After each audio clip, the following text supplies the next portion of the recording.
All right, so I recently made a video where I talked about the origin of God, where did he come from, and I talked about infinity and how that actually poses a problem for non-theists or those who believe the universe just came from nothing or something like that. And so I was like, hey, cool, here's one of my thinkings. I asked for input.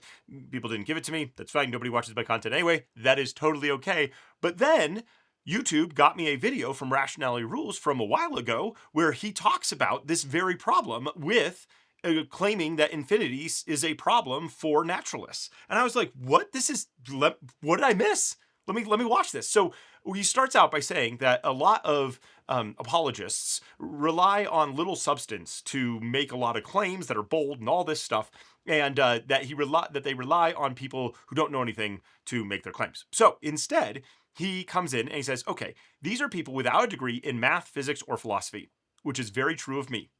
I'm a video guy and I happen to like the Bible. Okay. And so I do not have a degree in math. The last time I did math was in high school when I took calculus and I got an A minus in it. So yeah, I'm not phenomenal at math. Okay. But I didn't have to do math for film. Okay. That's great. Physics.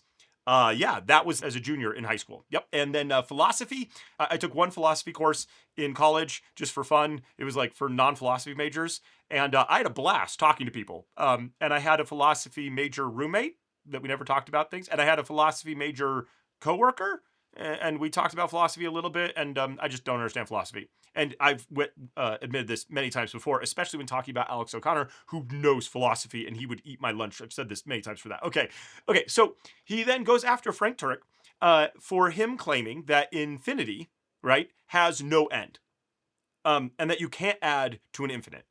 And both of these are bad definitions of infinity. I would agree with that. I think that Turek is not doing a good job clearly explaining things. I think that he's taken a shorthand to get to his point for people who don't care about the math at all. And this is to Rationality Rules' point, where these are people who are coming to hear what he has to say and then be like, cool. Yeah, I got it. This is good. I'm happy now. Okay. I tried to go a little bit more rigorous and a little bit more clear with my presentation, but of course it could be bad, but let's find out. Okay. So he comes in and he says, okay, so I'm bringing in two philosophers and a science communicator. And notice that there's no mathematician to talk about infinity in this one, so that's cool. And I have read a blog series on infinity, so like clearly I'm an expert on this thing. Okay, so first he starts out by debunking the straw man definition that Turek gives, but he doesn't provide his own definition. None of the four people in the video do so at any point.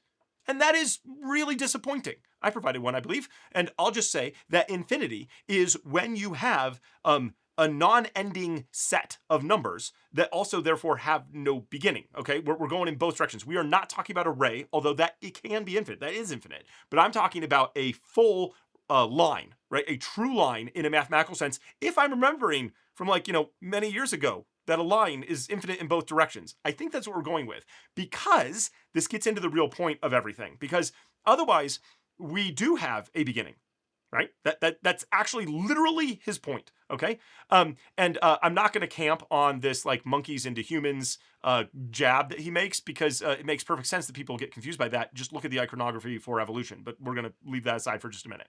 Okay, yes, and what if we didn't have a beginning? Okay, that's actually the entire point of Turek's argument. Okay, it's a line, not array. And I'm also fine if you want to consider and explore cyclical universes or multiverses or whatever. In fact, I present those as options in my video, right? But there is no discussion here. There's nothing. He doesn't go into it at all, and that is incredibly frustrating. Okay, and yes, Turek absolutely does not present the argument very well. Okay, and Rationality Rules correctly points this out, but it's not a false dichotomy the way that Rationality Rules implies, because he actually then goes on to say either you have an infinite timeline or you have a beginning, which is exactly Turek's point. And his point is that if you've got that infinite line that's going backwards and forward infinitely, then then we can't get to where we are today. We can't get here. Okay. And so if we actually have an infinite amount of time, to get to an infinite number of points. How did we get here? What does an infinite amount of time look like? What do you mean by that if we're dealing with lines and those kind of things? All of his examples deal with an actual starting point, which has a beginning, which is Turek's point. And then he tries to take on William Lane Craig, who is already besmirched earlier in the video, saying this guy doesn't know what he's talking about. And he plays a clip of William Lane Craig laying out the similar argument, and better, by the way, than Turek. And he says, see, this guy doesn't know what he's talking about either. It's the same error. But here's the point. We're not saying that it is impossible to reach now in infinite time because we're actually dealing with the beginning, okay? But if you say, well, we have an infinite amount of time to get here, we don't actually solve the problem, okay? And there's no discussion about how it could solve the problem, okay? And so Rationality Rules makes broad, sweeping statements about fields which he has absolutely no expertise in, hoping you won't or can't look it up. And he does so with such certainty to create the illusion of understanding. And notice that they offer no explanations, arguments, or deeper understanding for us, okay? And that is really frustrating for me as someone who cares about education, okay? He even brings in a science educator, right? And then there's no education, okay? So he's offering little substance, I'd argue none at all, okay? Without understanding the very simple premise that is at hand. So I would say, if you are catching the irony, go watch his video. It's linked below because I actually want you to go watch and see all this stuff. I am pointing out that instead of having a complex argument, this is actually a very simple argument, and he's missing it. And he's confidently asserting that he understands it. And by bringing in philosophers and science educators, whom he never allows to speak, at least in his edit, we're supposed to believe that they have properly understood the mathematical argument that has been made here. Okay, and if these flaws have been pointed out countless times, this is one time when they were not.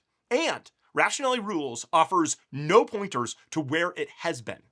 And if you have one, please send it my way, because I'm actually really interested in this. This is something that's interesting. Okay, so it is true, though, that Turek does state poorly the definitions, trying to shorthand his point, and this is unfortunate. But his point does remain, and he is not claiming to be a science educator, like one of your guys. Okay, so all of that then brings us to the important point about William Lane Craig, because here we have a claim that William Lane Craig has also made this egregious response. And then it was fun because YouTube sent me a video that Trent Horn did talking about William Lane Craig talking about this very thing in response to a documentary claiming what Rationality Rules claims, that William Lane Craig does not understand infinity. And it's great. So if you want to know more about that, go link down below and watch that. It's long, but it's awesome. It's also very repetitive because the arguments continue to be really strawmen and fully fallacious for what is actually being argued and the point that's being made here. Short version of this, if I've understood it, is that while we can have infinity and imaginary numbers and other things like that in mathematics to help us do math, that doesn't mean that those things actually exist in the real world. There is no number that you can square that gets us a negative number. Okay, that's literally how mathematics works, but we use that when we're doing equations because it helps us solve problems. And that's great that we can do it on paper and make these cheating things and make imaginary numbers that don't actually exist.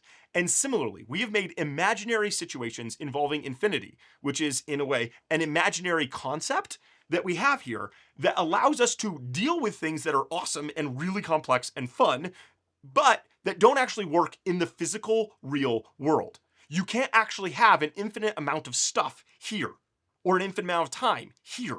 And if you do, you can't get to here. And that is, if I've understood it, the gist of the discussion that's to be had. Okay, so that's my response to this. I was very disappointed. I'll just say this again. To watch a video where someone claims to take down the very thing that I am interested in and claims that these educators and these philosophers are going to spell it out. And instead, all they do is knock over straw men and make statements about how foolish and ridiculous this all is, and never provide anything of value or substance, which is the very thing that Rationality Rules bemoans about apologists. It's frankly mind-boggling that he did it. I just don't understand it all. So if you understand better, please leave comments down below. Help me understand where I'm wrong, because I actually do care about this and understanding things better. Because if nothing else, it'll help me better communicate things in the future. So yeah, that's what I've got. Hopefully you found this helpful. Because again, there are people out there on the internet making videos claiming things with such authority that you should believe them when they actually have no substance at all. This is the Bloggy. Let's learn more together.